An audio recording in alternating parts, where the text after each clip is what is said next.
I may not be a math genius like my friend Kevin, but I can count. And because I'm a journalist, it's important for me to record things accurately, which is why I always keep a pencil tucked into my bun and carry my scuffed-up leather notebook. It's vintage, a birthday gift from Mom last year. So when Kevin popped from his lunchroom seat like a jack-in-the-box, I knew it was the 27th time he'd done that in only 8 minutes. "Kevin Robinson for president. Be sure to vote," Kevin blurted. He snatched a Kevin for 6th grade class president flyer from the massive stack in the middle of our lunch table and thrust it toward Gunnar Bradley, who nearly dropped his lunch tray in surprise. "Scientific calculators for every student and new science lab equipment. More funding for the debate team and educational field trips. Help me help you make Elmwood Middle School a better place to learn." Instead of the outstretched flyer, Gunnar snatched a chicken nugget from Kevin's lunch and said, "Thanks, dude. Chicken nuggets rule." As Gunnar hustled away, I glanced across the lunch table at my other 2 best friends, Edgar Feingarten and Elena Hernandez. Elena and I shared an eye roll. Kevin had been class president in 3rd grade, in 4th grade, and in 5th. Of course he'd be class president again in 6th grade. Nobody else ever bothered to run against him. Plus, he was the one who'd started this school's peer tutoring program, raised money for new sports equipment with a car wash, and got the cafeteria to turn the smelly lunch scraps into compost for the school garden. He had good ideas, and everyone knew it. Kevin sat down and smoothed the flyer on the edge of the table. He rubbed at the collar of his polo shirt.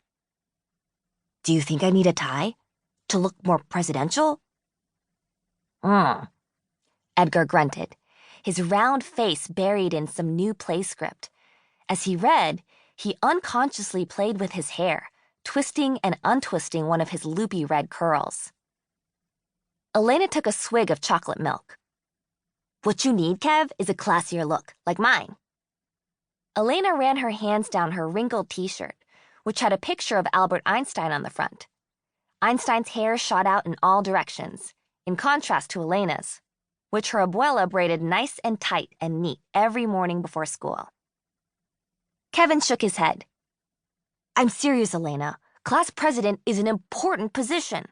I'd be able to make the school better for everyone. I could help improve our educational outcomes and experiences. He can't just slap up a few posters and call it a campaign." An all too unwelcome voice cut in. Silver bracelets jangled on Sophina Burkhart's wrist as she reached over Kevin's shoulder and plucked up a flyer.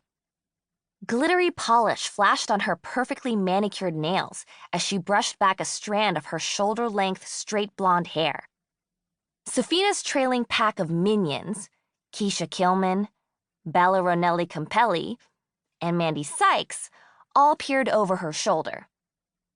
This year, Kevin will actually have to earn his votes. I can get votes, Kevin spluttered. "I have ideas. Experience." "Sure you do," Sophina said.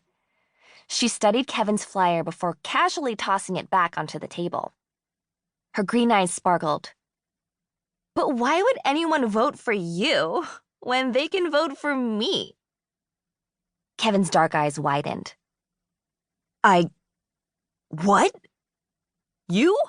he stammered. He tugged at the collar of his shirt. If Sophina was being serious, this was not good. Like Kevin, Sophina was smart. Unlike Kevin, she was also popular. Without turning around, Sophina held a hand over one shoulder. Mandy Sykes passed her a sheet of paper. "See for yourself," Sophina said, dropping the paper on top of Kevin's flyers. Kevin stared, speechless. The paper said, "Vote Sophina" at the top, followed by a list of campaign promises. "Don't worry, Kevin," Sophina said. "I'm sure Gina, Edgar, and Elena will still vote for—" She stopped and stifled a giggle.